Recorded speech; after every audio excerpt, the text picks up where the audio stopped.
ఓం నమ శివాయ, శ్రీమాత్రే నమః. మిత్రులకి, శ్రేయభిలాషులకి, అలాగే నన్ను ఎంతగా ఆదరిస్తున్న యూట్యూబ్ ప్రేక్షకులందరికీ కూడా పేరు పేరు ధన్యవాదాలు.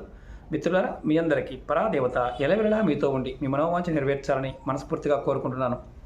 చాలామంది మిత్రులు, అక్క చెల్లెళ్ళు మెయిల్స్లోను, కామెంట్స్లోనూ, గురువుగారు మేము అన్ని పూజలు చేయలేము, కానీ కొంత సమయాన్ని ఏదైనా నామా జపం చేయడానికి మాకు సరిపోతుంది, అలాగే నిత్యం చేసుకోవడానికి ఏదైనా తేలికైన మార్గం చెప్పండి అని చాలామంది అడిగారు.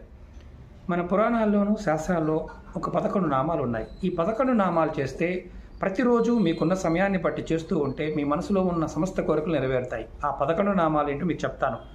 ఓం శివాయ నమః, ఓం దుర్గాయ నమః, ఓం గణపతియే నమః, ఓం కార్తికేయాయ నమః, ఓం దేనేశ్వరాయ నమః, ఓం ధర్మాయ నమః, ఓం గంగాయ నమః, ఓం తులసియే నమః, ఓం రాధాయ నమః, ఓం లక్ష్మీయే నమః, ఓం సరస్వతియే నమః. ఈ నామాలు చేస్తే ఖచ్చితంగా